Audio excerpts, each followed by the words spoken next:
Welcome to this explainer. Think about what you did last night. The sun goes down, you switch on a light, flop onto the couch, and start scrolling. It feels totally natural, right? But today, we're going to uncover how that simple evening routine is actually a radical break from ancient human biology. We just take it for granted. You know, bathed in the artificial glow of a smartphone while the world outside is pitch black. But being able to banish the dark with a quick flick of a switch, that is incredibly new.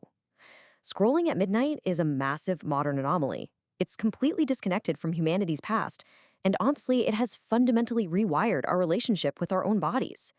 I mean, from millennia upon millennia, our ancestors stood in pure darkness. The absolute second the sun went down, they were uncertain, vulnerable, and practically blind.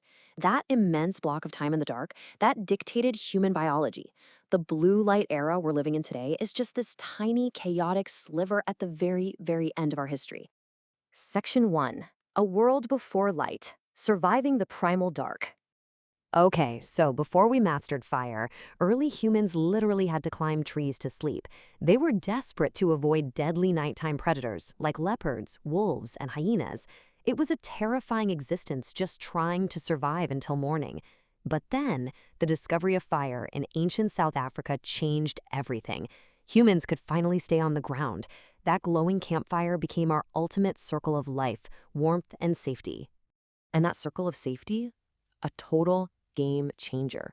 Fire allowed humans to stay awake long after sunset. So instead of ending the day in pure fear and isolation, people could actually think, communicate, and develop advanced ideas together. We didn't just push back the darkness. We carved out brand new hours in the day that ultimately fueled human evolution. Anthropologist Polly Weissner actually found evidence of this exact shift by observing traditional Bushman communities. Her research showed that while they spend their daytime conversations focused strictly on work, hunting, and daily chores, the night is entirely different. Once that campfire is lit, the vibe completely changes. The night is reserved for storytelling, sharing myths, laughing, and strengthening friendships. Fire became the absolute center of human culture. Section 2. The Segmented Sleep Mystery. Uncovering our ancestral nights. So we know fire changed our evenings. But what about the actual hours we spent sleeping?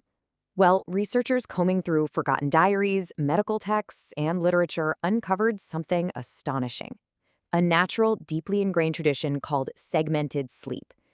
This proves our ancestors definitely did not sleep in one continuous 8-hour block like we desperately try to do today. Nope, they slept in two distinct chunks. The natural cycle followed a very specific rhythm. First, you'd fall asleep a couple of hours after sunset. Then, you'd wake up naturally right in the middle of the night for a short active period. And finally, you'd peacefully return to a second sleep until the sun came up. It was a schedule dictated entirely by natural darkness. During those quiet, waking midnight hours, people didn't just toss and turn with anxiety like we tend to do today. They embraced it. They would walk around their villages with lanterns, reflect on their dreams, write letters, or pray. A historical French physician even described this waking period as the ideal time for peaceful thinking. It was basically a built-in time for meditation. So if this was so incredibly common, where did it go? Amazingly, this tradition vanished from modern understanding because later historians and translators completely misunderstood what ancient texts meant by a first and second sleep. They just assumed it was a strange quirk of a few individuals, essentially erasing a fundamental human sleeping pattern from our collective memory. Section 3. The Science of Two Sleeps. Thomas Ware's Experiment. This brings us to a groundbreaking scientific study that proves this wasn't just some cultural habit, it's our hardwired biology. Which raises the ultimate question for this explainer. What exactly happens to a modern human if we take away their artificial light entirely? If we strip away the smartphones and the street lamps, do we still have that ancient clock ticking inside us? Well, scientist Thomas Ware decided to test exactly that. He placed modern volunteers in long periods of darkness for several weeks. We're talking about 14 hours of darkness a night, mimicking a pre-industrial winter. And incredibly, their sleep naturally automatically split into two distinct phases. Without any prompting at all, their biology perfectly matched those historical records of a first and second sleep. Ware also made an incredible discovery regarding our brain chemistry during that midnight waking period. He found that between sleeps, the volunteers' bodies released unusually high levels of prolactin. Now, prolactin is a hormone associated with a deeply relaxed, almost dreamlike state, so they weren't stressed about being awake. Their bodies were chemically inducing deep peace. Section 4. The Age of Artificial Light, Erasing the Midnight Calm. So how did we end up erasing that calm? It really started with humanity's lingering fear of the dark. We desperately wanted to conquer the night. In the 17th century, King Louis XIV began transforming cities by introducing street lamps to Paris. Then, in the 19th century, Thomas Edison's electric light bulb illuminated homes, permanently shattering our natural sleep habits. And that brings us to the 21st century, where we now stare directly into screens emitting intense melatonin-blocking blue light. Think about the trade-off we've made here. We've swapped the warm, safety-signaling glow of the ancient campfire for bright electric screens. While firelight allowed our ancestors to relax without disrupting sleep hormones, modern blue light drastically reduces melatonin.